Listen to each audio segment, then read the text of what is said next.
know, I sure am having a craving for a sandwich lately. You know, are you get anything like that? No, we're out of bread. Well, that's a problem. You know, any way where we could get some bread? Yeah, I know somebody who knows how to make bread.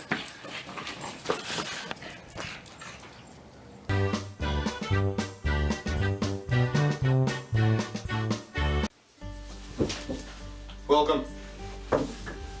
Let's make some bread. In front of you, I have all the ingredients you're going to need to make this stuff. It's not going to need any kneading, and you're just going to mix and wait, as is the case with almost all breads. So, we have salt, yeast, flour, a spoon, measuring utensils, a large bucket or bowl, and 3 cups of lukewarm water. All together, you're going to mix this in this bowl, and then wait. So, first, you're going to need 6.5 to 7.5 cups of all-purpose flour. This is tricky because flour changes depending on the consistency of your bread. So if you're using a direct measurement cup like this, you're going to dig it into the flour, like I'm going to do, you're going to need 6.5. If you take it out with a spoon and put it in the cup, you need 7.5. Yeah.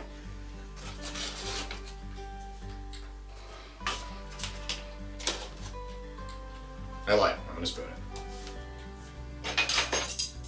Well, no.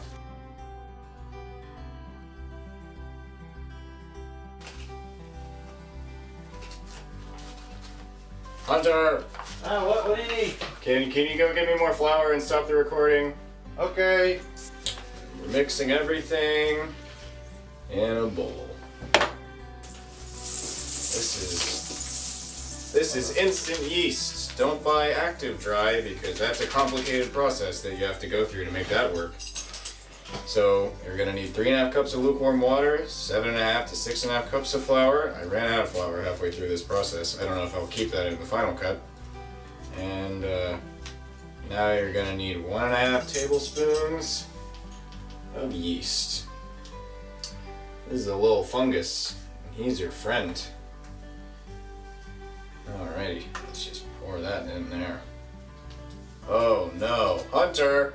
Yes? Can you grab me that packet of yeast on the counter? Fine! Just do your job! Oh, we're waiting on that. Oh, never mind, we're not waiting at all. I didn't go to film school for that! I need that yeast. Wait. Oh, Chad, can you get the yeast? In that, yeah, you know where you put it. Where's he going? Who knows? Ow! Alright. 1.5 tablespoons. Like I said. 1.5 tablespoons. Open that. This is messy business baking. That's the only downside. And a half. Woo! Yeah, it's a little plant.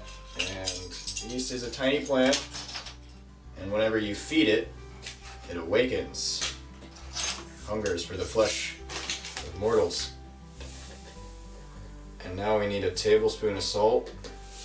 Salt helps inhibit the activation process of yeast and makes it so your dough doesn't keep expanding forever. Alright, so add that in there.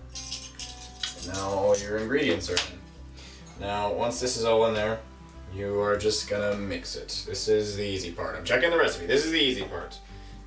You just mix it. That's it. Hey, it wasn't there, so I got you our yeast. No, Hunter, it's fine. I found it. Oh, you know. Hunter, this is for class. We'll bleep it out. Fine. And you just keep on mixing it.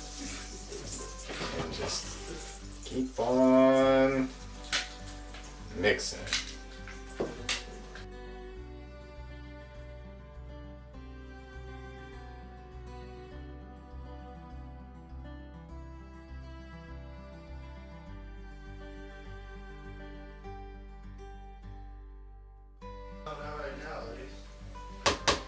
Alright. Here's your cling wrap. And now, the final step. It's not even close to the final step. You want to take this spoon, Hunter? Thanks. You're going to cover your dough with some saran wrap. Oh, that tastes horrible. Yeah, it's almost like it's uncooked dough.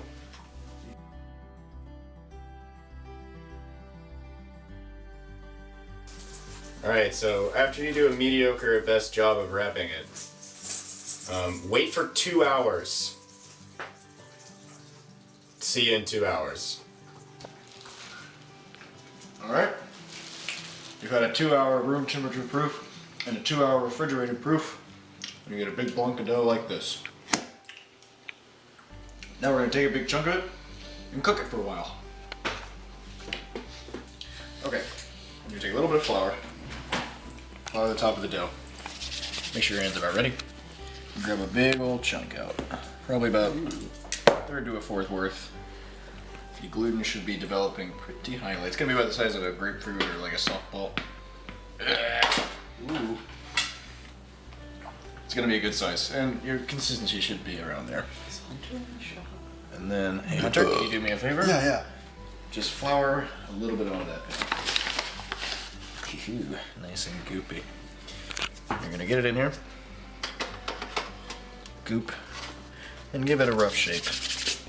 This is, like a log. This dough is lucky in that since it's such a long rise, long proof, it'll keep its shape pretty well.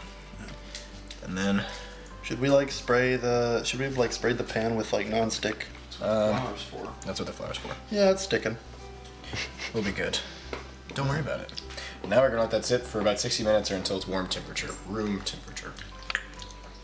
Alright, we're good. Now you're gonna preheat your oven. You're gonna wanna be preheating it at 450 degrees, and while you're preheating, put a small pan on the rack below the middle one. That'll be useful later. Keep the edge open. One final trick before we pop it in the oven. Take a knife. Give us 3 solid slashes right across the top.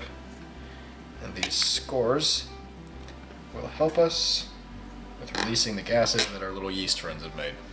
Let's pop it in the oven. Now, your oven's ready. You have a cup of hot water. Slide the bread on the middle rack. Towel. Take your pan you put in while it was preheating. Pour the water in. Holy sh... Carbon. Oops. And now we're good to go. Alright, 25 to 35 minutes later, we have a beautiful loaf of bread. Oh my god, that's hot. Thank you. Give me just a second. Wow, you screwed that up. I'm not cutting. Oh, actually, no, that bread looks really good. You can cut. Okay. I was gonna take it out and we can look at it. Wow, that actually looks really good. Wow, that was really easy and quick, and it only took 7 hours. I know. Well, fellas, let's cut this one open. Yeah. Thanks for watching, folks. Cut the bread. Cut the bread. Cut the bread. I don't know that I want to eat that. It's just the crust is. Oh wow, that's a gorgeous crumb. Wow. Yeah. Oh, look at that crumb. Oh my god. Smells so good. I Take a will bite. It's gonna be hot AF.